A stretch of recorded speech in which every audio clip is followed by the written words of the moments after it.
Space அப்படின்னு சொன்னாலே எல்லாருக்கும் உடனே ஞாபகம் வருது என்னன்னா கிராவிட்டி அங்க இருக்காது, எல்லாரும் அங்க ஃப்ளோட் ஆயிட்டு இருப்பாங்க அப்படிங்கிறது தான். உண்மையாவே கிராவிட்டியே சுத்தமா இருக்காதான்னு கேட்டா அப்படியெல்லாம் கிடையாது. அதை மைக்ரோ கிராவிட்டி அப்படின்னு தான் சொல்லலாம். பூமியில இருக்கிறத விட கம்மி கிராவிட்டி அங்க இருக்கும். அப்ப எப்படி ஆஸ்ட்ரோநாட்ஸ் எல்லாம் அங்க ஃப்ளோட் ஆயிட்டு இருக்காங்க? இதுக்கு காரணம் இன்டர்நேஷனல் ஸ்பேஸ் ஸ்டேஷனே பூமியை நோக்கி விழுந்துகிட்டே இருக்கிறது தான். இந்த மாதிரி கான்ஸ்டன்ட் ஆக்சலரேஷன்ல இருந்தா அந்த இடத்துல வெயிட்லெஸ்னஸ், அதாவது கிராவிட்டி இல்லாத ஒரு தன்மையை உருவாக்க முடியும். அதனால தான் அவங்க எல்லாம் ஃப்ளோட் ஆயிட்டு இருக்காங்க. ஸோ ஆஸ்ட்ரோநாட்ஸால நார்மலா நம்ம இங்க பூமியில வேலை செய்யற மாதிரி கண்டிப்பா செய்ய முடியாது. அதுக்கு அவங்க ஸ்பெஷல் ட்ரைனிங்ஸ் எடுக்கிறாங்க.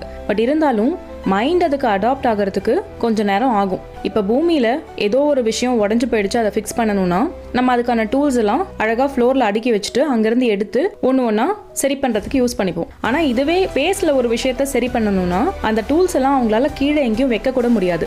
ஆஸ்ட்ரோநாட்ஸோட க்ளோத்ஸை டிசைன் பண்றப்பயே அதுல நிறைய வெல்க்ரோ பாக்கெட்ஸ் எல்லாம் கொடுத்துருப்பாங்க. ஏன்னா இந்த மாதிரி நிறைய அடிஷனல் பாக்கெட்ஸ் வச்சா